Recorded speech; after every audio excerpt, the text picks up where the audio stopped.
Bonjour et bienvenue dans notre émission pour une vision citoyenne. Et aujourd'hui, nous allons parler du milieu culturel qui est mis à mal. La relance sera lente et pleine de défis. Et pour cela, j'ai le plaisir de recevoir monsieur Alain Bouzian, artiste, animateur et producteur de la radio Sofresh 80, alias DJ Fab. Bonjour. Bonjour Tony, comment allez-vous? Bien et vous? Moi ça va, Bon. ça va. Alain, racontez-nous un petit peu votre parcours, qui vous êtes pour les auditeurs et les auditrices qui nous écoutent et qui ne vous connaissent pas forcément. On aimerait connaître votre parcours et pourquoi vous vous êtes lancé dans ce grand projet qui est un projet de radio et tout plein d'autres projets, je pense que vous allez nous raconter. Alors début 85, c'est mes premiers pas dans les discothèques où j'ai 16 ans. Et un patron de discothèque, donc j'étais dans les interdits. Et donc patron de discothèque qui très prisé à l'époque, où il y avait beaucoup de monde, il y a des chirurgiens, des avocats dans ce nightclub, où on me découvre en tant que DJ. Et de là, on me met dans les championnats de DJing qui s'appellent les Trophées Shaker carte blanche du meilleur DJ français. D'accord. Où j'arrive 3e, où j'ai aussi eu donc une gloire d'avoir le micro d'argent. Et de là, j'ai commencé à évoluer, j'ai commencé à travailler sur des magazines, donc comme Pionnier. On enlèvera la publicité. D'accord. Donc Pionnier, donc lors du ciel à Paris, donc c'est les démonstrations de tout le matériel, de ce qui se passe sur le monde du DJing, du nightclub. Et donc je commence à passer sur les magazines de DJ et des radios m'appellent, comme Skyrock. D'accord. Et là, je commence à faire mes débuts sur Skyrock, sur Radio Nova. Et donc je commence à découvrir ce qu'il est maintenant la MAO, musique assistée par ordinateur, et le DJing, donc le métier du DJ. Comment on se comporte dans une discothèque, comment se comporter dans une radio, avec plusieurs personnes, avec le public. D'accord, plutôt adulte ou les enfants est-ce qu'il y a des sessions au niveau enfant est-ce qu'aujourd'hui vous donnez des cours de DJ Alors on fait des formations, on ne fait pas de cours de DJ parce que ce n'est pas une école, parce que ce n'est pas la même entité. De donner une formation ou de l'initiation, on est dans une autre classe. La formation et l'initiation DJing, c'est sur des bases théoriques et techniques. C'est-à-dire qu'on va leur donner des clés. Donc ceux qui veulent faire de la formation DJ, qui n'a rien à voir avec la formation radio.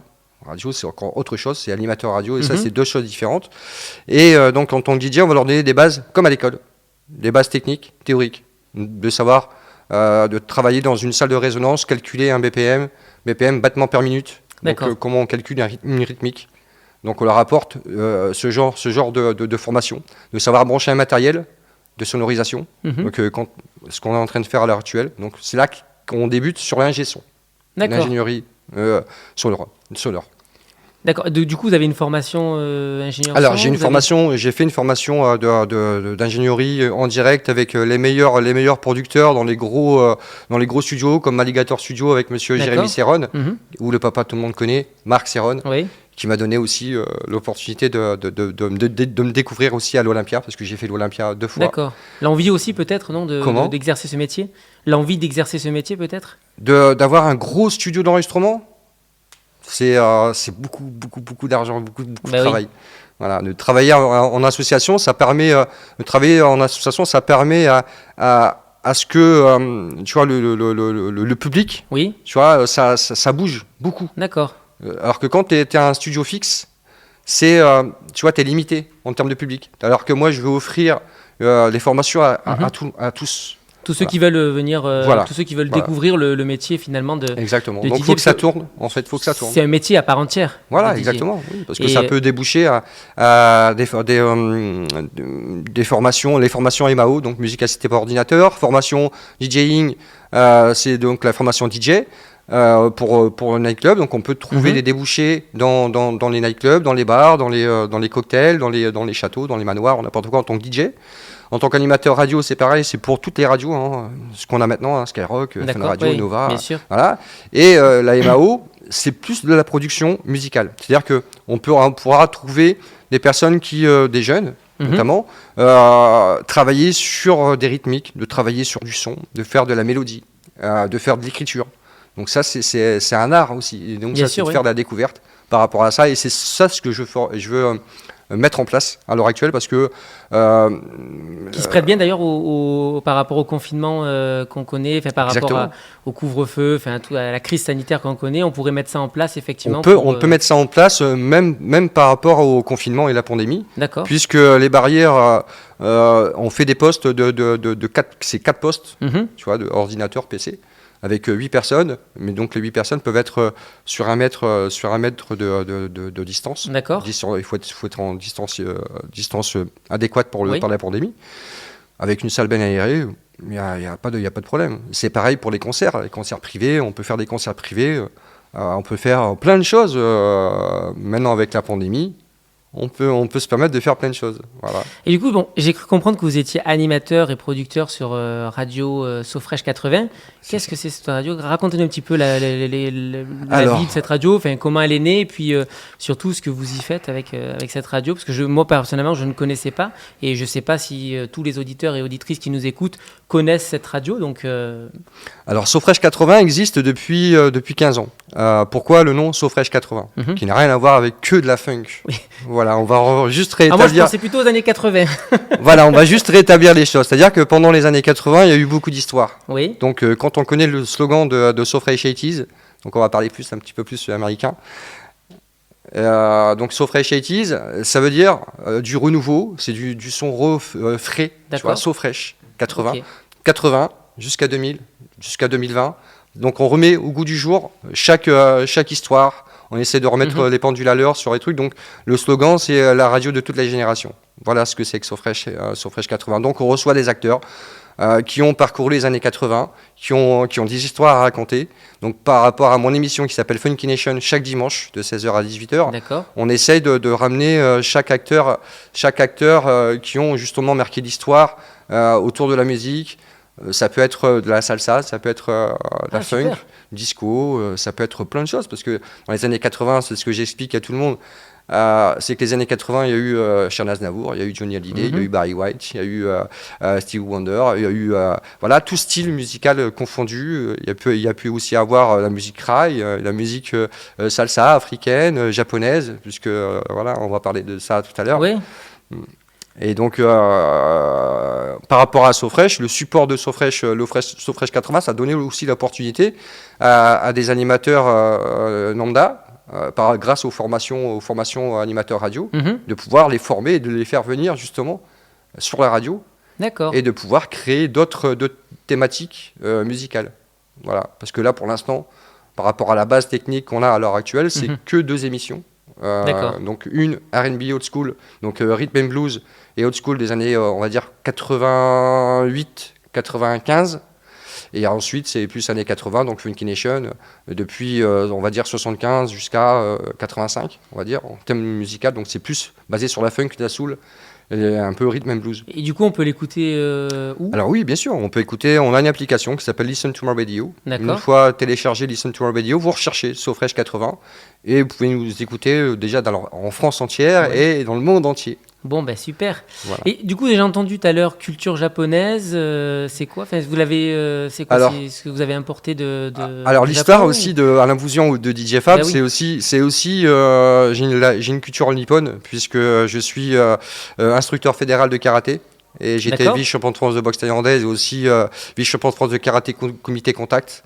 Donc j'ai eu beaucoup de séminaires au Japon. Donc, et de là, étant collectionneur de funk, de vinyle et tout ça, donc j'allais un peu aller à droite à gauche dans les magasins de disques et tout ça. Et c'est là que j'ai commencé à découvrir que les Japonais faisaient de la funk dans les années 80. Ah, voilà. Je connaissais pas, je savais pas.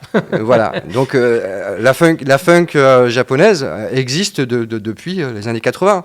Au Japon, mais ils font même du rap, ils font même du R&B, ils font oui, c'est marrant, ils sont très frileux, les Japonais et les Chinois, ils sont très frileux des chanteurs français qu'on n'écoute plus trop maintenant, mais que là-bas ils sont très écoutés. Et du coup, l'inverse, je connaissais pas. Et donc j'ai importé ça ici en France, d'où mon album Funky Sensei volume 1 est sorti. Voilà, volume, il est là. Ici, super. Ici. Voilà. Et donc j'ai apporté ça en 2005. Et là, on a commencé à vendre, de faire autour de la culture nippone, d'essayer de travailler sur des concepts. Les concepts, c'est quoi ? à l'heure actuelle, c'est le cosplay. Le cosplay, c'est tout ce qu'on voit sur les mangas, les dessins animés, les BD à l'heure actuelle, c'est tout ce qui est manga, comme Goldorak à l'époque, dans les années 80, oui, voilà, que tout le monde connaît. Et je regarde aussi Son Kukai, mais c'est encore plus vieux ça, mais... Son Kukai, voilà, donc c'est la culture. Larson, voilà, c'est la culture. Le Club Dorothée d'ailleurs, c'était... Et autour de ça, il y a une culture qui s'est mise, non seulement sur la musique, mais aussi sur les tenues vestimentaires, sur les façons de se comporter, sur le développement, sur l'innovation à l'heure actuelle. Et il faut savoir qu'au Japon, c'est des gens qui sont très, très, très réglementés. En fait, eux-mêmes, leur comportement est vraiment respectueux sur les personnes autrui et tout ça. Et c'est très intéressant.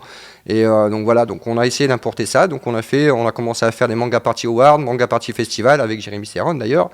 On a fait les Japan Expo qui maintenant sur Paris. Sur Paris. Japan Expo, porte de Versailles aussi, sur porte de Versailles. Et on amène ça. Donc on amène on a amené la culture japonaise. Vous étiez déguisé aussi ? Non. Parce que c'est vrai que j'y suis allé une fois pour une anecdote effectivement. Au Japan Expo et je voyais tous les petits déguisés. Voilà, c'est assez marrant. Voilà, c'est du cosplay, voilà, c'est des stands. Ils sont fans d'un dessin animé, donc ils s'habillent. Voilà, et au Japon, ça c'est depuis longtemps. C'est très, c'est pas de maintenant quoi. Depuis on va dire les années 80, aux États-Unis, ils font du cosplay. Mais nous on connaît pas cette culture. Donc en France, on est restreint sur une certaine éthique et tout ça. Donc il faut essayer de découvrir des horizons larges. Et le problème, c'est que dans la culture, il y a tellement de choses musicales, ou que ça soit vestimentaire, ou même de la personne, en fait. Il faut faire découvrir plein de choses. C'est ça qui est important. La culture, à l'heure actuelle, maintenant, elle est, par rapport à la pandémie, elle est mise à bas sur plein de choses, et ça c'est bien dommage justement. Et justement, du coup, qu'est-ce que vous proposez aujourd'hui comme proposition, comme solution aujourd'hui pour justement essayer de relancer un petit peu cette culture qui est mise à mal aujourd'hui à cause de cette pandémie ? Alors, maintenant on a des moyens techniques avec les nouvelles technologies, web radio, web TV, c'est d'amener justement aux artistes qui justement souffrent de cette pandémie, de pouvoir se rapprocher des personnes qui ont créé les web TV, les web radios, de venir nous voir et justement de leur proposer des concerts privés pour qu'on puisse les mettre en avant. Les personnes, les auditeurs, les fans, les internautes puissent voir un concert, soit un concert de chez eux. Tu vois, et ça, c'est bien de proposer ce genre de... Comme ça, tout le monde est content. On fait un concert privé, en acoustique. L'artiste, voilà, donc il est en concert et tout le monde est content. On les voit, on juste à cliquer, on veut voir un concert. Et ben voilà, nous, on leur offre l'opportunité, comme voilà, ta web TV ou la web radio, peuvent donner l'opportunité à des artistes de pouvoir se promouvoir, sur scène, en concert privé. Super. Du coup, Alain, c'est quoi vos projets futurs alors ? Alors, les projets futurs, j'ai déjà un projet qui est déjà, on va dire, dans la valise, puisque c'est So Fresh Rare Groove Volume 2 qui sort, qui est déjà sorti, enfin qui va sortir après la pandémie, donc en CD et en vinyle. Donc autour de ça, il va y avoir des concerts. Enfin, déjà, je vais faire une tournée française déjà pour présenter l'album. Et c'est quoi ? C'est plutôt votre métier de DJ ? C'est plutôt alors là, ça sera en tant qu'artiste, comme d'autres artistes qu'on connaît, comme DJ Cut Killer, comme DJ Abdel, DJ Mousse, tout ça, qui se produit, DJ Snake à l'heure actuelle. D'accord. Et moi, c'est pareil, DJ Fab qui tournait à l'époque, quand j'étais encore très très très connu à l'époque, où je tournais dans tous les clubs, que ce soit dans les clubs français et aussi les clubs au Portugal, les clubs au Japon, des clubs aussi aux États-Unis, à Londres aussi, où je me suis immiscé dans les petits clubs londoniens. Et donc voilà, donc ça me permet de voir d'autres horizons et justement de faire découvrir aussi de nouvelles choses, parce que maintenant il y a la funk des années 80, il y a aussi de la funk 2010, 2020, où il y a des nouveaux artistes qui arrivent, bien sûr, oui. où on appelle ça la new funk, comme d'autres artistes qui font, comme les Weekend, tout ça. On aime bien d'ailleurs dans le côté artistique, le côté culture, on aime bien je sais pas comment on peut dire, mais au lieu de franciser les mots, on aime bien dire des mots anglo-saxons, funky, tout ça. C'est dommage qu'on n'ait pas des termes français sur ce sujet. Bon, après, ça donne peut-être pas pareil, ça rendrait peut-être pas pareil. C'est la culture, justement. En fait, des personnes comme nous, animateurs ou DJ, où nous, on apporte des choses. Donc, ceux qui nous écoutaient à l'époque, donc, ils ont gardé, justement, ce genre de langage. Tu vois, tous ceux qui sont fans de funk, ceux qui sont fans de R&B, de fans de rap US, ou, tu vois, de leur propre style musical, ils ont leur propre langage. Ça, c'est grâce, justement, aux animateurs qui sont devant l'image, ou derrière l'image, pardon, ou derrière un micro, où on leur apporte ça. Donc ils commencent à prendre tu vois, des gestuels, ils commencent à prendre un langage comme tu vois Weekend, tu vois, c'est So Fresh 80, c'est bien en fait, tu vois. Donc tout ce qu'on fait en fait en tant qu'animateur ou DJ, on essaie de rapporter de l'amour, tu vois, de la solidarité, alors qu'à l'heure actuelle avec la pandémie, c'est un peu dommage de perdre un peu tout ça. Parce que ça se perd déjà et les gens ont besoin de réconfort par le biais du web. Et ça, c'est ce qu'on essaie de leur apporter. Voilà, comme toi, ce que tu leur apportes, c'est important. Bon, ben super. Mais du coup, alors, hormis le projet album, vous avez d'autres projets Oui, en fait, en événementiel, c'est-à-dire que SoFresh donne l'opportunité à des artistes de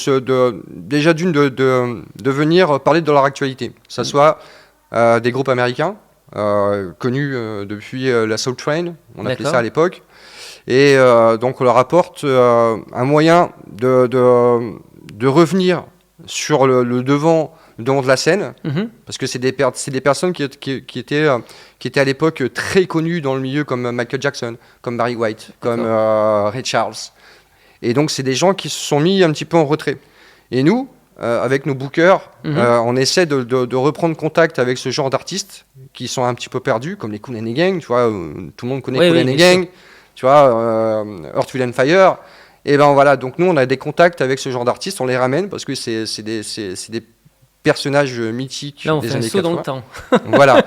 Et donc voilà, et les fans de l'époque, ben ils sont dans la nostalgie et donc nous on arrive à les faire venir. Justement, et eux sont contents parce qu'ils retravaillent sur scène. Bien sûr, ils se refait re-entendre par rapport à ce qu'ils faisaient à l'époque. Ils trouvent un public plus jeune, là, pour le coup. Plus jeune, c'est ça qui est important, parce que les années 80, maintenant, tu vas parler des années 80, funk, disco, soul ou R&B, tu vas parler avec des jeunes de maintenant qui ont 15-16 ans, ils connaissent la funk. Parce que, voilà, on essaie de faire évoluer, justement, grâce à des artistes, en les faisant venir.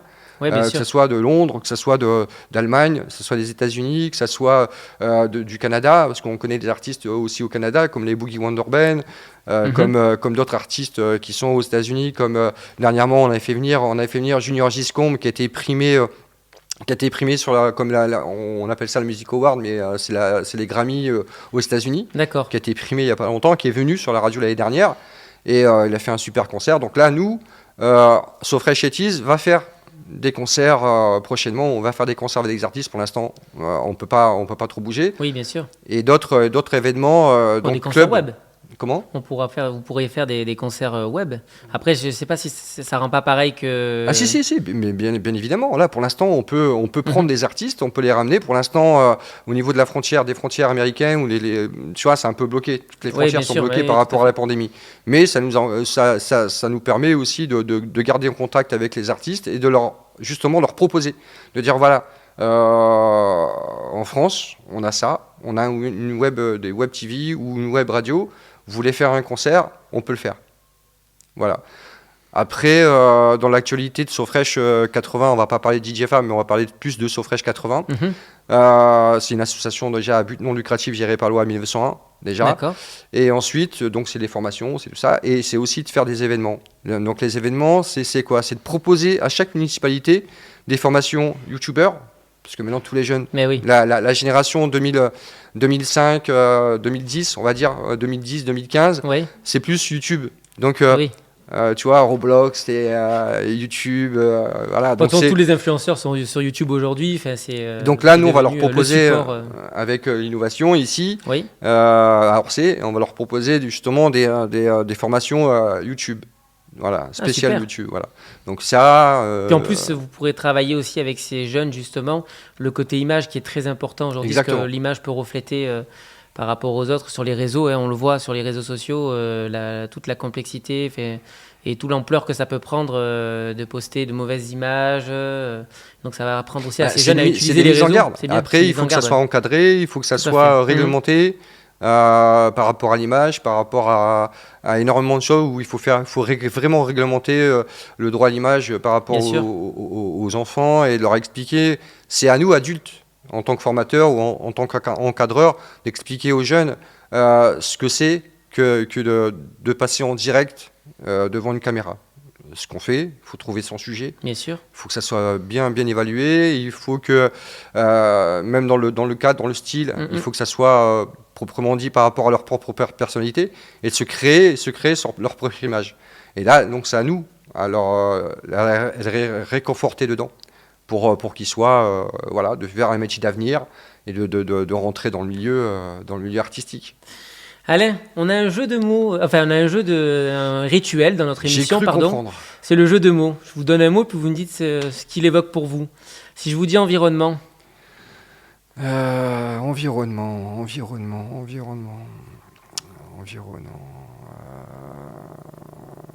Solidarité.